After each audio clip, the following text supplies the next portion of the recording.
It's a very big deal. It's come at exactly the right time.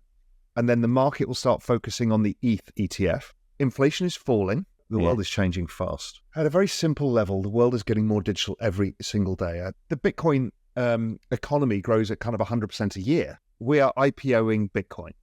And we've all been seed investors or Series A, Series B, Series C investors. And we're now about to go to the big stage. This period is what we call macro spring transitioning to macro summer. And that's crypto spring, crypto summer. They're all driven by the same macro factors. Hey, Money Talkers, get ready for a thrilling journey into the heart of Bitcoin today. With Raoul, we will talk about digital and how he sees that the world is going digital. And we're at the forefront, witnessing the rise of Bitcoin. Hit this subscribe button and do not forget to subscribe to our newsletter, Bitcoin Zella, which we have created for you Money Talkers. The link is below. Now, grab your coffee as we dive into this chat with the Raoul Pal. At a very simple level, the world is getting more digital every single day. I put a poll out on Twitter and I asked people, because I know a lot of people are cynical about some of this stuff and technology investing. Yeah. But I asked them a simple question. It's like, is the world going to be more digital in 5 years' time? Less or the same? 96% of people said more digital. Yeah. That is the trend we're playing here. Will money become more digital? Will value become more digital? Will contracts go digital? Yes. Will it become more efficient over time by using blockchain rails versus like T+3 settlements for equities and stuff? Yes. Will people move towards more AI, more self-driving cars, more technology? Yes. So in which case, that sounds like a secular trend to me. So I know people are uncomfortable with societal change at the speed it's happening, uncomfortable moving from an old system to a new system. And I get it. But that's your own psychology. And if you're not careful, you'll miss the big trends that are happening in front of your eyes because your emotions hold you back.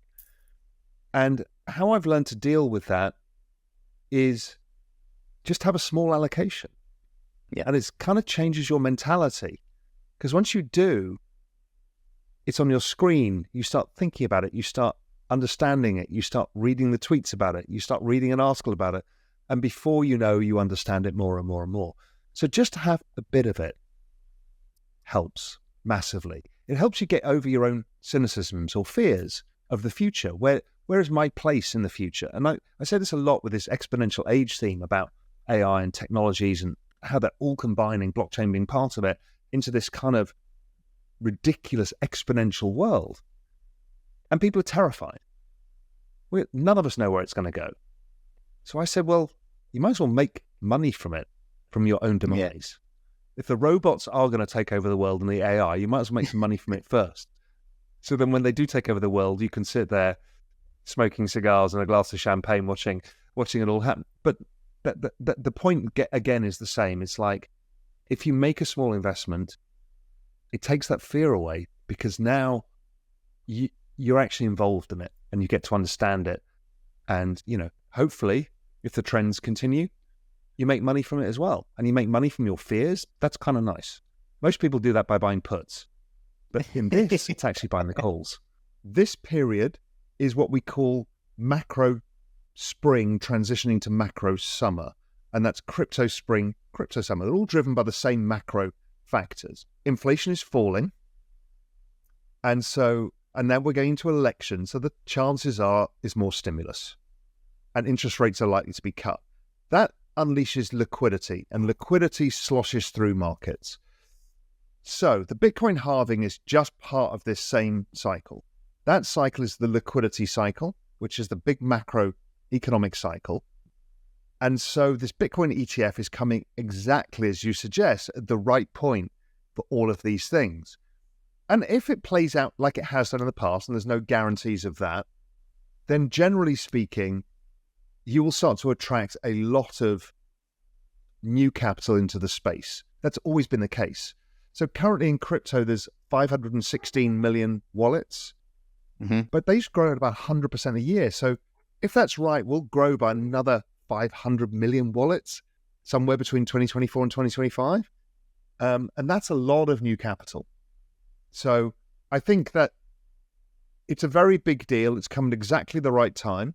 And then the market will start focusing on the ETH ETF. Yeah. Which, you know, by all accounts, seems like there's a reasonable probability that's going to come. And so you'll find that the liquidity comes into Bitcoin, it'll flow towards ETH, flow towards other assets, and that liquidity spreads out. And you get what's known as alt season, which is where it starts off in crypto spring, where Bitcoin is the outperformer. It's like the safe assets, like beginning of macro spring, treasuries outperform. Yeah. And then what happens is people get more confident, they make a bit of money, and it starts moving out the risk curve. And people in traditional markets will go from treasuries to corporate credit to junk bonds to emerging market junk to private sector lending at the end of it, and then they all get caught out when the cycle turns. The same is in crypto. Altcoin season is the risk-taking season, and we're coming into that. That usually coincides around that halving point. And so that's when it becomes silly season in crypto and people start to lose their heads. Raoul Pal tells some crypto wisdom as usual. In this crypto bull market backed by macro forces, Raoul shares golden rules for crypto enthusiasts, unraveling the secrets of this digital revolution. The world is going digital, no doubt about it. Raoul put it to the people, and a whopping 96% believe the world will be more digital in 5 years. We're riding the wave of a monumental shift, money value, contracts, everything's going digital, becoming more efficient with blockchain magic. Raoul urges us to embrace the change, invest a bit, and make money from our own fears. It's like making a small bet on the future, joining the exponential age theme, and watching the robots take over while enjoying a cigar and champagne. And guess what? We're not just spectators, we're participants. This is Crypto Spring, and with the Bitcoin ETF entering the scene, the excitement is reaching new heights. Raoul's insights guide us through this digital revolution, helping us navigate through the fear and uncertainty. Get ready for the altcoin season, where risk-taking reaches its peak, and the crypto world becomes a playground for the bold. Firstly, we've been building this new digital world, this parallel kind of financial system. Let's call it Cryptoland. And then we've got fiat world, which is the existing world that we live in. Most of the world's liquidity and money exists in fiat land because it's much bigger than crypto world, Cryptoland. Now, what this ETF is basically a trade deal between these two countries. So people in fiat world can now go and invest in this new country easily. And so what it's then is a factor of, like with all trade deals, is will my return on capital be higher by investing in this emerging market versus in my domestic economy? Now, if we look at last year's price performance and typical annualized price performance of crypto over time, taking into account it has huge cycles, you know, the Bitcoin economy grows at kind of 100% a year.